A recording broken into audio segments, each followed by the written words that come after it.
Hello everybody, best wishes. I'm Sugiarto from Sekolah Tinggi Pariwisata Ambaratmo, Yogyakarta, Indonesia. On this occasion, allow me to present material entitled The Role of Risk Management in Tourism Industry. Hopefully, the content that I convey is useful for all of us. For centuries, Indonesia has been a popular destination, a multicultural country consisting of more than 17,000 islands with a coastline of 108,000 kilometers, which is the second largest in the world after Canada. Indonesia is known as a country with enormous natural resources potential, with diversity of flora and fauna along 5,110 kilometers, making Indonesia as one of the most attractive tourist destinations in the world. The tourism sector in Indonesia is now the new prima donna for national development. Indonesia's nature is blessed with an abundance of panoramic beauty, cultural richness, and also local wisdom, which is a magnet for tourists. The Indonesian tourism sector has a strategic role in the national economy. The tourism sector contributes 5.5% to national GDP in 2018. The sector contributes 54% to total service export and sectoral employment and is the fourth largest. The tourism industry has become the second largest foreign exchange earner for Indonesia, worth 229.5 trillion rupiah. The increasing contribution of the tourism sector in Indonesia makes tourism risk management even more important, considering that this industry is very dependent on tourist satisfaction.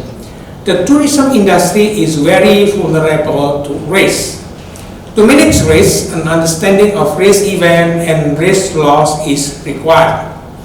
Risk event is a variety of events that raise the potential for bad results to occur, resulting in losses.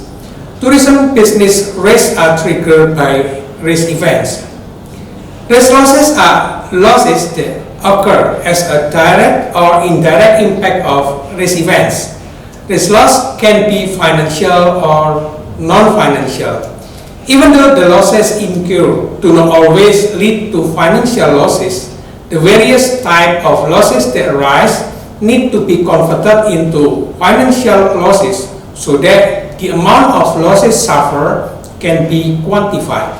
Risks are basically caused by nature, human, animal, plant, economic and political conditions, and flood and other triggers, either intentionally or due to unintentional for various reasons. Why do risks need to be managed? Because risk reducing tourist safety, security, and sureness. Risk rises disappointment and loss.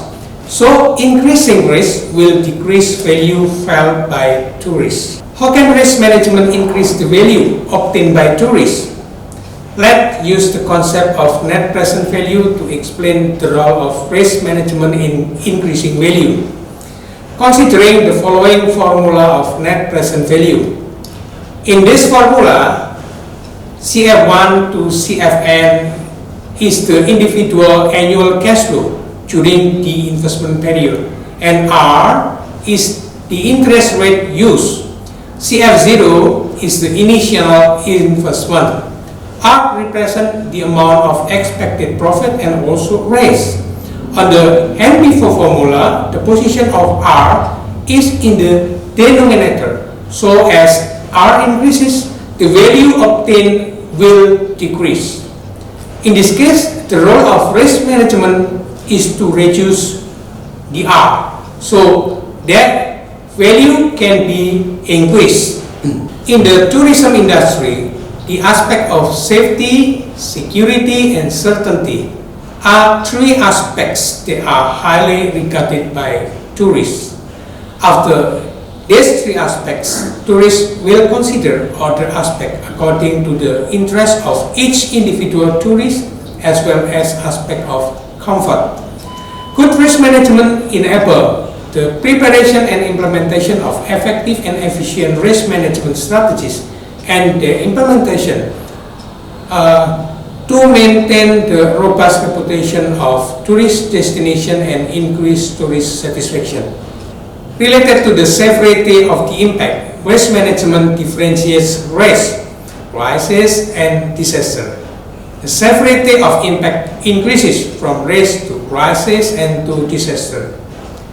Risk is a condition in which the actual result obtained are different from the expected.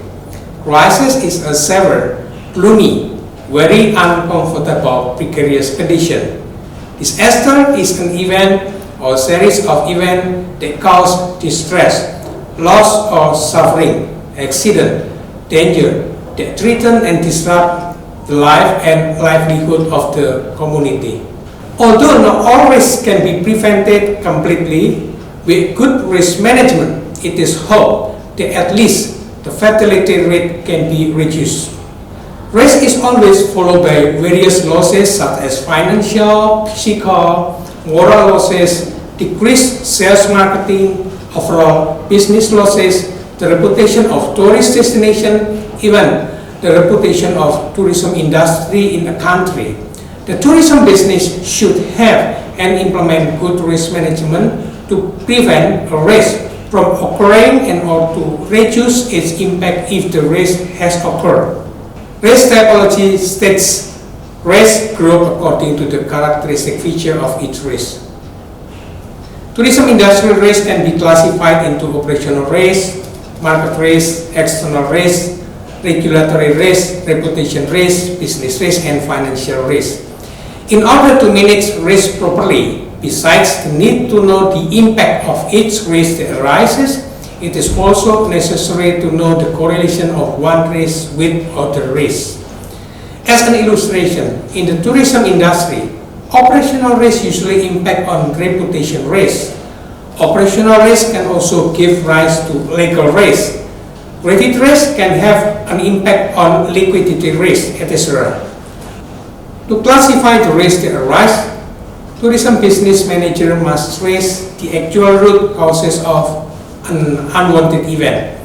Based on the result of risk identification, the company can get an idea of how big the impact of the risk is, how capable the company is in overcoming it, whether the company will manage the risk itself or will transfer it to another party with a certain amount of compensations. The following figure displays 7 main risk categories related to risk management. Tourism business managers need to understand risk theory, so they have the following abilities. Calculate the company's ability to cope with risk. Evaluate the performance of risk management. Designing an effective and efficient risk mitigation strategy. Compiling a risk evaluation metric. Identifying tourist business risk triggers. Carry out a tourism business risk classification. Predict the magnitude of the impact of the risk. Identify the possibility of a shift in the severity of tourism business risk. Our risk management models apply assumptions regarding 3 basic conceptions as follows. 1. There has never been any tourist facility that is 100% risk-free. In other words, the risk cannot be completely eliminated, but both the chance of its emergence and its impact can be minimized. 2. Risk managers will always be faced with resource constraints. 3. Risk managers must have determined an acceptable and an unacceptable risk level. Risk event category. The category of risk event depends on the frequency of occurrence and the severity of impact. Frequency expresses the level of occurrence of an event. High frequency states that events often occur or high likelihood. Low frequency indicates that the event rarely occurs or low likelihood. The severity of impact states the amount of loss resulting from an event. It can be high or low. In general, risk management focuses attention on events that are classified as low frequency, high impact, and high frequency, low impact. Risk management in the tourism industry does not consider events that are classified as having low frequency, low impact relevant, because managing in the category of event classified as this event will be more burdensome if regulated and monitored compared to the losses they cause. Risk events that are classified as high frequency, high impact are considered irrelevant because if the tourism business experiences this event, then the company will soon go bankrupt. In general, investor and or tourism business manager who have risk-averse criteria will avoid business that have a risk event characteristic as high frequent, high impact. In measuring the impact of risk exposure, attention is focused on the quantity and quality of risk. The quantity of risk is obtained from a quantitative calculation of the risk that arise. To obtain the magnitude of the risk value, the information that must be known is the chance of an event occurring. The quality of risk is related to the level of impact that this risk that arise. In this case, what needs serious attention is risk with large impact. Understanding of risk theory is very useful for dealing with risk. Managing risk can involve identifying a series of options for tourism manager and tourism destination in preparing plans and carrying out the execution of treatment plans. The decision will be taken with to reduce the risk or avoid the risk if it is high frequency and high severity, or retain the risk or transfer the risk if it is low frequency and low or high severity. There are four major risk management strategies, namely risk avoidance strategy, risk transfer strategy, risk reducing strategy or risk mitigation strategy, and risk keeping strategy.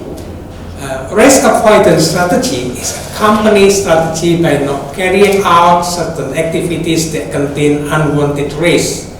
To implement a risk avoidance strategy, it is required the company's ability to identify the type of risk or activities the company wants to avoid. Even though the company implements a risk avoidance strategy, the company will not be able to avoid all types of risk because every company must face specific core risks that are inherent. The risk transfer strategy is pursued by the company by transferring the risk from the company conducting business to another party who is willing to pay compensation. In this case, there are two types of costs that must be borne by the company. The first type of cost is the premium paid to other parties who are willing to bear the risk. Generally, if the company chooses to use insurance instrument and or hedging contracts. The second type of cost is the opportunity cost that arises from the loss of opportunity to benefit from risk management carried out by the company itself, which it should be able to improve the company's performance and be able to provide a competitive advantage compared to competing companies. The risk reducing strategy is pursued by companies that seeks to reduce the impact of risk. By implementing a mitigation strategy, the company is consciously willing to bear the impact of risk. But by carrying out risk management, the company seeks to minimize the possibility of risk occurring and reduce the size of the risk impact when the risk becomes a reality.